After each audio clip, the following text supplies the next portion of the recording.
الحمد لله نحمده ونستعينه ونستغفره ونؤمن به ونتوكل عليه ونعوذ بالله من شرور أنفسنا ومن سيئات أعمالنا من يهده الله فلا مضل له ومن يضلله فلا هادي له ونشهد أن لا إله إلا الله وحده لا شريك له ونشهد أن محمدًا عبده ورسوله أما بعد فأعوذ بالله من الشيطان الرجيم بسم الله الرحمن الرحيم إنا نحن نزلنا الذكر وإنا له لحافظون صدق اللہ العظیم۔ میرے محترم بزرگوں اور دوستوں اور ہمارے دینی ایمانی بھائیوں، اللہ تبارک و تعالیٰ کا بحدی احسان و کرم ہے کہ اللہ تبارک و تعالیٰ نے ہمیں اور آپ کو اپنی عبادت کے لیے اپنے پاک گھر کے اندر جمع کیا، اکٹھا کیا۔ میرے محترم بزرگوں اور دوستوں،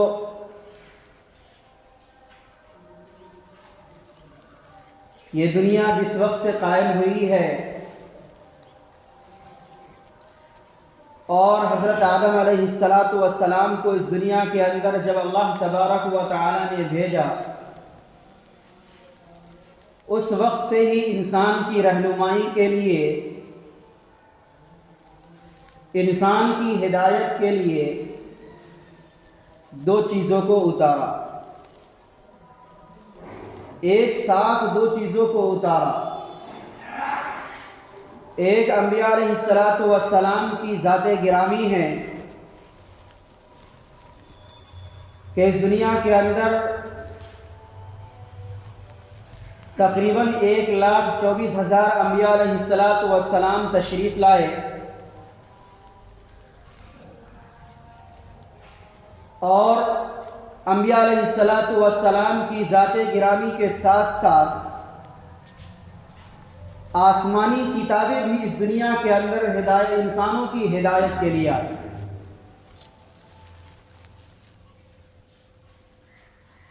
تو جب سے یہ دنیا قائم ہوئی اور اللہ تبارک و تعالی نے حضرت آدم علیہ السلام کو اس دنیا کے اندر بھیجا، اس وقت سے ہی انسان کی رہنمائی کے لیے دو چیزوں کو نازل کیا، ایک انبیاء علیہ السلام کی ذات گرامی اور دوسرا کتب اور صحیفے کی شکل میں آسمانی کتابیں، کہ بعض صحیفے بعض نبیوں کے اوپر، بعض کتاب بعض نبیوں کے اوپر یہ سلسلہ چلتا رہا۔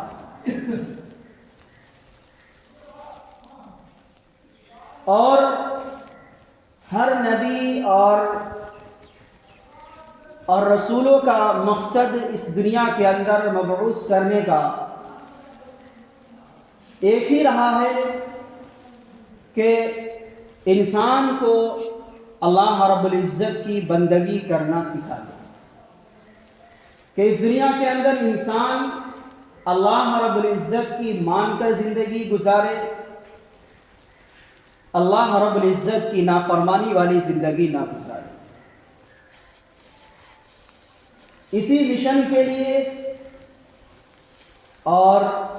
اسی بات کو پھیلانے کے لیے اللہ تبارک و تعالی نے اپنے مخصوص بندوں کو نبی بنا کر اور رسول بنا کر اس دنیا کے اندر پیدا کیا۔ تو میرے محترم بزرگوں اور دوستوں، آخر میں جناب نبی کریم صلی اللہ علیہ وسلم کی ذات اقدس، جو اس دنیا کے اندر بھی رحمت للعالمین بنا کر اس دنیا کے اندر مبعوث کیے گئے، اور آپ کے ساتھ ساتھ ایک کتاب جسے ہم اور آپ قرآن کریم کے نام سے یاد کرتے ہیں، یہ کتاب بھی انسانوں کی رہنمائی کے لیے اللہ تبارک و تعالی نے نازل کیا۔ میرے محترم بزرگوں اور دوستو، ہم اور آپ جانتے ہیں اور پڑھتے ہوئے بھی آئے ہیں اور سنتے ہوئے بھی آئے ہیں کہ یہ قرآن کریم ایک ایسی واحد کتاب ہے کہ جس کی حفاظت کی ذمہ داری خود رب العالمین نے اپنے ذمے لیا ہے۔ قرآن کریم سے پہلے بہت سارے صحیفے، بہت ساری کتب آئی، ان کے ماننے والوں نے اس کے اندر اپنی منمانی جتائی اور اس کے اندر تبدیلیاں کر دی، اپنی مرضی کے مطابق اسے اتارنا چاہا۔ لیکن میرے محترم بزرگوں اور دوستو، یہ ایک واحد کتاب قرآن کریم ہے کہ جس کے اندر ایک حرف بھی کوئی تبدیل کرنا چاہے، ایک نقطے کا اضافہ کرنا چاہے تو اس کے اندر اضافے کی گنجائش نہیں ہے۔ اور اس کی مثال دنیا کے اندر بھی انسانوں نے دیکھا کہ دوسری جو آسمانی کتابیں ہیں اس کے اندر ترقیف کی گئی، اس کے اندر بدلاؤ کیا گیا، اور اسے جب مارکیٹ کے اندر لایا گیا تو لوگ اسے پسند کیے اور اسے اپنے ہاتھوں ہاتھ لیا۔ لیکن جب قرآن کریم کے نسخے کے اندر تبدیلی کی گئی تو انسانوں نے اسے ٹھکرا دیا کہ یہ قرآن کریم اللہ رب العزت کی کتاب نہیں ہو سکتی، یہ تمہارے ہاتھوں کا بنایا ہوا ہے، یہ قرآن کریم کے صحیفے اور نسخے نہیں ہو سکتے۔ تو میرے محترم بزرگوں اور دوستو، کیوں نہ ہو کہ اللہ تبارک و تعالی خود اپنی کتاب کے اندر اسی کتاب کی حفاظت کے لیے اعلان کرتا ہے جو خطبے کے اندر تلاوت کی گئی، اِنَّا نَحْنُ نَزَّلْنَا الذِّكْرَ وَإِنَّا لَهُ لَحَافِظُونَ، کہ ہم نے ہی اسے اتارا ہے اور اس کی حفاظت کی ذمہ داری ہم نے ہی لی۔ تو میرے محترم بزرگوں اور دوستو، ہمارے اور آپ کے درمیان اللہ رب العزت کی یہ پاک کتاب جسے قرآن کریم، قرآن مجید، قرآن شریف کے نام سے ہم اور آپ یاد کرتے ہیں، یہ میرے محترم بزرگوں اور دوستو ہمارے اور آپ کی زندگی کو بنانے کے لیے، ہمارے اور آپ کی زندگی کو سنوارنے کے لیے بہترین چیز ہے۔ اس کا مقصد جو اللہ تبارک و تعالی نے اس کتاب کی حفاظت کا ذمہ لیا اور اس کتاب کو نازل کیا، میرے محترم بزرگوں اور دوستو، اس کا صرف اور صرف ایک ہی مقصد ہے کہ اس سے انسان خود بھی اس کو سیکھے اور دوسروں کو بھی سکھائے۔ اس قرآن کریم کا مقصد اللہ رب العزت کی معرفت حاصل کرنا ہے، اور اس کو سیکھ کر کے، اس کی معرفت حاصل کر کے، اس کا علم حاصل کر کے ہم دوسروں تک اس کی معرفت اور اس کے علم کو پہنچائیں۔ اسی لیے میرے محترم بزرگوں اور دوستو، ہم اور آپ شروع زمانے سے ہی کہ جس وقت قرآن کریم اللہ تبارک و تعالی نے ہمارے نبی جناب نبی کریم صلی اللہ علیہ وسلم کی ذات اقدس پر نازل کیا، اسی وقت سے یہ سلسلہ سیکھنے اور سکھانے کا چلتا ہوا ہے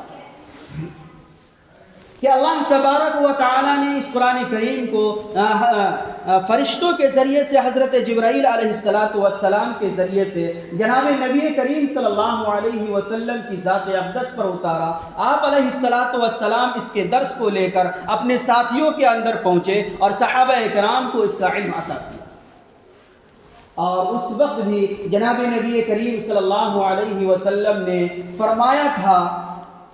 کہ یہ قرآن کریم ایک ایسی کتاب ہے کہ یہ رہتی دنیا تک اس کا علم باقی رہے گا، اور آج میں تمہیں پڑھا رہا ہوں، کل تم اپنے بعد والے کو پڑھاؤ گے، اس کے بعد والے اس کو، اس کے اپنے بعد والے کو سکھاتے رہیں گے، یہ سلسلہ چلتا ہے۔ اور میرے محترم بزرگوں اور دوستو، آج تک یہ سلسلہ چلتا ہوا آ رہا ہے کہ آج دنیا کے اندر بہت ساری دنیا کی کتابیں چھپی اور بہت سارے نئے نئے ایڈیشن کے نئے تصاویر کی شکل میں قرآن کتابیں آتی رہیں، لیکن میرے محترم بزرگوں اور دوستو، یہ ایک ایسی کتاب، واحد کتاب ہے کہ جس کے اندر ایک حرف کی تبدیلی کی کوئی گنجائش نہیں، ایک نقطے اور زبر زیر کی تبدیلی کی گنجائش نہیں ہوتی۔ یہ قرآن کریم کا اعجاز ہے کہ جب اس کو پڑھنے والے پڑھتے ہیں تو زبر زیر کی غلطیاں ہوتی ہے، بھول چوک ہوتا ہے، تو دوسرے لوگ اس کی طرف رہنمائی کرتے ہیں۔ تو میرے محترم بزرگوں اور دوستو، یہ کتاب اللہ رب العزت کی بابرکت اور محترم کتاب ہے۔ یہی وجہ ہے کہ آج ہم اور آپ دنیا کے اندر نگاہ اٹھا کر کے دیکھ لیجئے کہ دنیا کی کسی کتاب کا کوئی ایسا شخص نہیں ملے گا کہ جو اس کتاب کا حافظ ہو، جسے اس کتاب کی پوری طریقے سے اسے یاد ہو، اس نے اس کو حفظ کر لیا ہو، اپنے ذہن کے اندر محفوظ کر لیا ہو۔ لیکن یہ ایک واحد کتاب اللہ رب العزت کی ہے کہ جس کو انسان آسانی کے ساتھ اپنے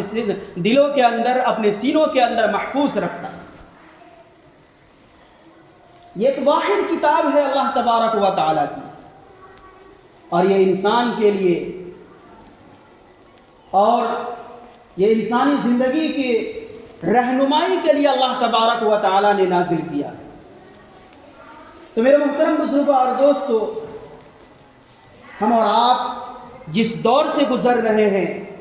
جس حالات کا سامنا کر رہے ہیں، اس حالات کے اندر، اس دور کے اندر ہمیں اور آپ کو اپنے اس مقدس کتاب کی حفاظت کرنے کی ضرورت ہے، اور اس معظم اور محترم کتاب کی تلاوت کرنے کی ضرورت ہے، اور اس کی حفاظت کی ضرورت ہے۔ میرے محترم بزرگوں اور دوستو، یہ بات بالکل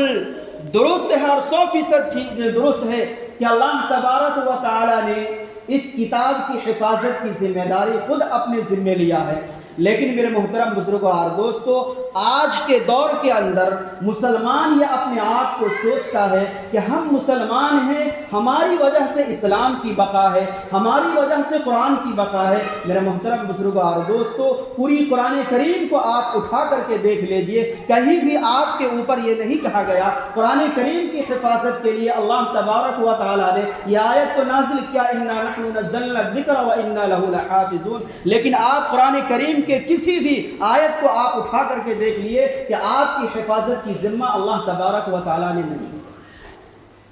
مسلمانوں کی حفاظت کی ذمہ داری اللہ تبارک و تعالیٰ نے نہیں لیا ہے، انسانوں کی حفاظت کی ذمہ داری اللہ تبارک و تعالیٰ نے نہیں لیا ہے۔ اگر انسان کی حفاظت ہے، اگر آپ کو کوئی عزت ملتا ہے، کوئی شرف حاصل ہوتا ہے، کوئی عزت کا مقام اگر کسی مسلمانوں کو ملتا ہے، تو وہ میرے محترم بزرگوں اور دوستو قرآن کریم کی برکت کی بنیاد پر ملتا ہے، اسلام کی بنیاد پر ملتا ہے۔ اگر کوئی مسلمان یہ کہتا ہے کہ جو اسلام اگر باقی ہے تو وہ مسلمان کی وجہ سے، تو یہ مسلمانوں کا بھول ہے۔ آپ باقی اس بنیاد پر ہیں کہ آپ اسلام کے ماننے والے ہیں، اسلام کو آپ کی ضرورت نہیں ہے، قرآن کریم کو آپ کی ضرورت نہیں ہے۔ اگر ہم اور آپ قرآن کریم کو چھوڑ دیں گے، اسلام کی تابعداری نہیں کریں گے، اللہ تبارک و تعالی ہماری جگہ دوسری قوم کو پیدا کر دے گا۔ لیکن میرے محترم بزرگوں اور دوستو، اگر ہم اور آپ قرآن کریم کی تعلیم سے دور ہو گئے،